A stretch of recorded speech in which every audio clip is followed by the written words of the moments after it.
Hey, Vinny Variale. Good evening. I understand you had a union meeting today and that you were spreading some misinformation about what I personally did. Also, want to tell you the correct spelling of my name is Pizzitola.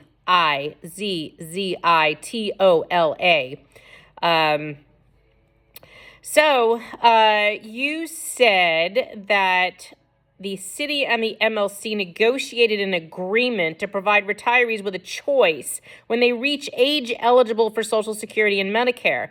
So here's your first problem. You can be on Medicare and not be age eligible. You can be on Medicare because you're disabled, like many of our 9/11 disabled retirees who are under 65. You can also be on Medicare once you're over 65. But a lot of EMS personnel are on disability retirements. They're under 65 years old. You said retirees may choose to remain in their current senior care program and pay $191 a month for their health benefits, or they may switch into a Medicare Advantage plan, Aetna, for free. This change will generate a $600 million savings, which will compensate the union's stabilization health fund. So you're okay with selling off retirees to fund you, which is what we've been saying for the last 2 years. Unions never did that. You never sold off a retired person benefit in retirement, especially when they can't vote for you as an officer and they don't ratify your contracts. Retired labor was always protected by their union until 2 years ago. Also, it is not a choice for many people to pay a starting premium of $191 for a plan that pays less than 20% of their medical bills. This is another disinformation talking point that you don't seem to understand. So, we have retirees that retired in the 70s. They're about 80, 90 years old today. They have spouses. They also happen to have disabled adult children. To pay $191 starting premium for a plan that pays less than 20% of their health care is not a choice. I'm going to say that again. Paying almost $200 starting premium per person per month is not a choice for many people. For those retirees that make pensions that are under $35,000, not a choice. For DC 37 retirees, who 2/3 of their retirees make under $30,000, 1/3 of them make under 12. It's not a choice, sweetheart. You can keep saying choice all you want. EMTs, paramedics, lieutenants, and captains today make way more money than we did 20 years ago, 30 years ago. It's a choice for you, and this is where there is this disconnect. Being tone deaf is a problem. When we're trying to tell you that people don't have the money to pay up to have a plan that they had at no cost for 55 years because we were promised cost-free health care because of all the things we gave up in our years of employment, that's not a choice. And we'll fight you to the day is long every time you want to try to do that. You're only adding to the destruction of the labor movement by what you're doing. We are labor. We are retired labor. And a promise is a promise, Vinny. Remember that. Your message goes on to say, due to a judge's decision via a lawsuit filed by Marianne Pizzitola, the city administrative code needs to be changed and approved by the New York City Council. The change in the law will permit the agreement between the city and the MLC to proceed and allow choice of healthcare plans for retirees. And again, you are asking the City Council to change a law that they legislated in 1967 to provide equitable care across all of us. The city will pay the full cost of health insurance up to the HIP HMO rate for every employee, retiree, and their dependent. Equity. Whereas today, what you and your friends are trying to do is peg a cost to a Medicare person of $0. What would that do? The city will pay for the Aetna plan because it is a $0 premium plan today. And that can change tomorrow. But they want to peg that cost to us. But you could have choice. Look at this. You could have choice over here. But if you want it over here, you're going to have to pay for it because your plan is $0. That's your benchmark. So if you want this $200 plan over here, the one that protects you and allows you to have drug coverage and allows you to go and stay in a senior center and not have to worry about losing your home or losing your health care, like our people are today, if you do this to them, what are you going to do? It's not a choice, Vinny.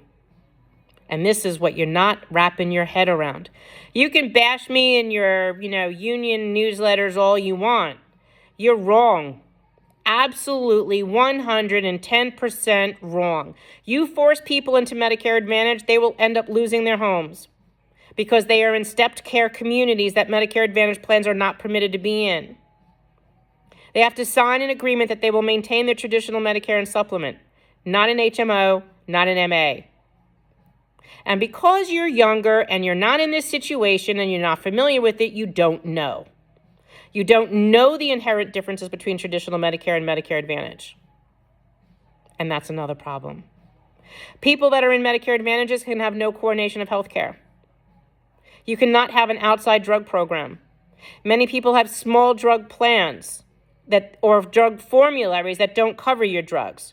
The one thing you're not telling your own members in 3621 is that DC 37 has a Medicare Advantage drug plan, and the formulary keeps getting diminished every single year.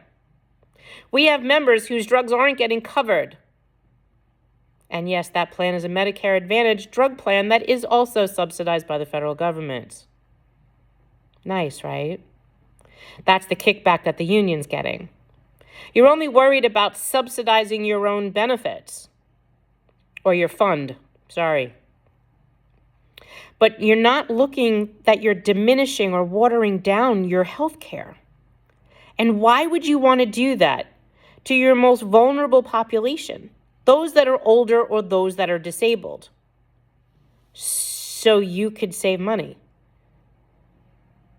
You will one day be in these people's shoes. And then what? I'm not wrong, Vinny. What's wrong is that you, for 2 years, have ignored us and not paid attention to the messaging, the facts. Because we've begged you to fact check us. You haven't fact checked us at all.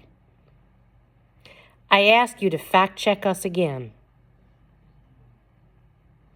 Because you're not doing it tells me you know what the answers are. You just don't want to know. So your little newsletter today, this doesn't mean anything. It's not a choice for people. And that's what you're not understanding. Henry makes almost $400,000 a year.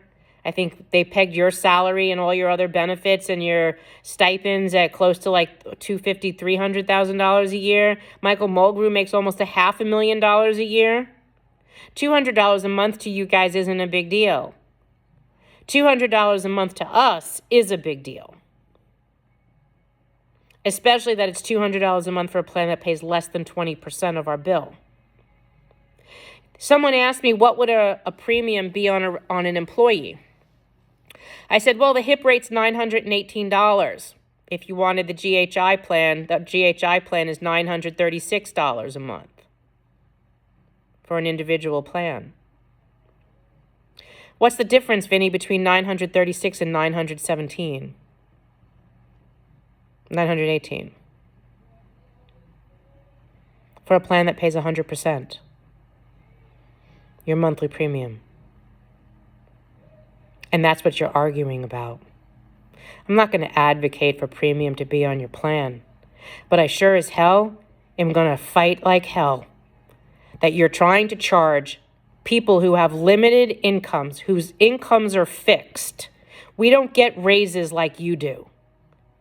Our raises are between 1% and 3% of the CPI on the first $18,000 of your pension.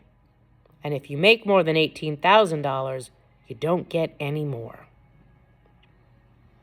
And you don't get a raise for the first few years of your pension. You have no idea what's coming for you. Your life changes when you retire. Your income changes. You need to learn what that looks like. And while most of your union salary isn't pensionable, your life will still change. Remember, the value of pensions when we all retired are nowhere near what you have today. And this is not a choice.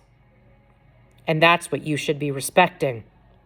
Because if you open the door to allow retiree health benefits to be diminished today, it's not going to end. And by the time you retire and you're older and you need what you have left, well, the Robert Linds of tomorrow and the Claire Levitts of tomorrow and the Ken Godners of tomorrow and the MLCs of tomorrow will have negotiated away what you do have left because you opened this door. Think about that. Labor never would have done this.